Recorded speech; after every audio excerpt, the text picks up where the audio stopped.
আসলে বলতে অনেক কিছু ইচ্ছা করতেছে, সময় খুব কম। আমি মর্নিং ষষ্ঠ ব্যাচে মর্নিং এ পড়ি।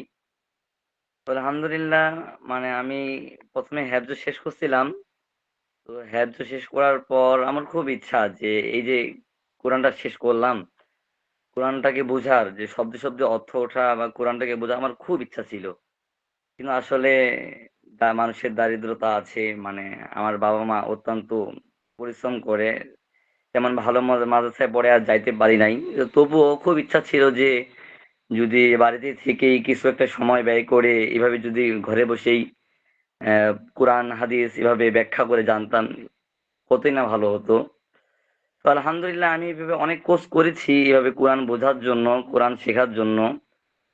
তো নাও সরবের এভাবে অনেক কোর্স করেছি, কিন্তু কোথাও ফায়দা পাই নাই। মানে আলহামদুলিল্লাহ, আমি এখানে এসে যে এই কোর্সে যে নিয়মগুলা দেখলাম বা প্রত্যেকটা ক্লাস কিভাবে সাজানো গোছানো, এবং যদি কোনো ছাত্র ক্লাসের মধ্যে জয়েন হলো না তার খোঁজ খবর রাখা, কেন জয়েন হলো না। আলহামদুলিল্লাহ, খুব গুরুত্বের সাথে, খুব কড়াভাবে ক্লাসগুলো করানো হয়, এবং আলহামদুলিল্লাহ উস্তাদ মহোদয় সবাই আলহামদুলিল্লাহ অনেক ভালো বোঝে। আলহামদুলিল্লাহ এই কোর্সে এসে আলহামদুলিল্লাহ আমি যতটুকু ফায়দা পেয়েছি, এবং আমি আশা করি আলহামদুলিল্লাহ যে যে বছরগুলা সামনে আমি পাবো ইনশাআল্লাহ, আমার মনে হয় আমি আল্লাহ তাআলার কাছে কি করে যে প্রশংসায় লিপ্ত হই। আলহামদুলিল্লাহ, আমি খুব খুশি এমন একটা কোর্স পেয়ে যে আমি যে সরব শেষ করেছি আমাদের কোর্সের মধ্যে।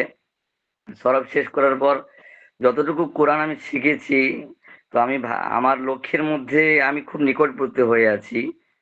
তো আসলে কথাগুলো তেমন গুছিয়ে বলতে পারছি না আর কি, মানে তেমন কোনো কথা আমি গুছিয়ে রাখি নাই, একটু সমস্যার মধ্যে ছিলাম, খুব সমস্যার মধ্যে ছিলাম। তো আর বেশি কিছু বলবো না। আলহামদুলিল্লাহ, আমাদের উস্তাদ মহোদয় অনেক ভালো বোঝান। আলহামদুলিল্লাহ, এই কোর্স পেয়ে আমি অনেক খুশি। আলহামদুলিল্লাহ। জি, সংক্ষেপে বলেন।